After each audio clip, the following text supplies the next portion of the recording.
လဲသူတွေမှာပါဝင်တဲ့ပစ္စည်းတွေကတော့ရိုးရှင်းတယ်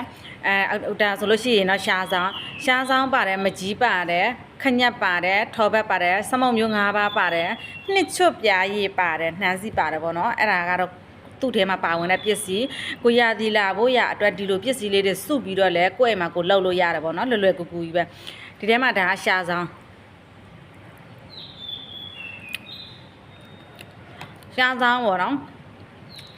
သူ့ကိုအစင်ပေါင်းထားတယ်ပေါင်းခန့်ထားပေးတယ်အစစ်လောက်ထားပေးတဲ့အတွက်ကြောင့်လို့လုံးဝခါရတာမရှိဘူးပြီးလို့ရှိရင်ဆေးတဘူးလုံးမှလည်းဒီရှားဆောင်နဲ့ထည့်ထားတာဖြစ်လို့ပေါ့နော်ခါနေမလားမခါဘူးလုံးဝကိုမခါတာဒါဆိုမကြီးမဲ့အနှစ်တည်းစမုံမျိုး၅ပါးအနက်တွေရတယ်ပြီးလို့ရှိရင်အရသာကတော့မကြီးမဲ့တညက်ပြားရည်တဲ့အဲ့လိုမျိုး၃မျိုးရဲ့အရသာဖြစ်တဲ့အတွက်ကြောင့်မလို့ချွတ်ချင်းလေးအရသာရှိတယ်နော်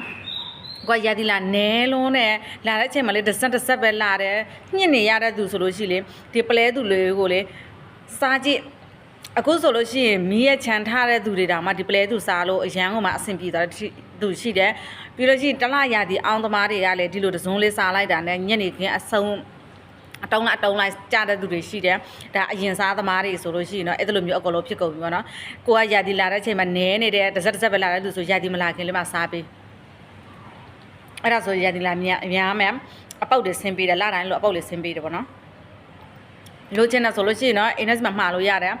အမြန်ဆုံးလိုချင်တယ်ဆိုလို့ရှိရင် TikTok ဘိုင်ဟိုမှာဖုန်းနံပါတ်ချတာပေးတယ် line စိမ်းရော Viber 2မျိုးစလုံးသုံးတယ်အဲ့ဒီကနေလည်းလာရောက်မေးလို့ရတယ်နော်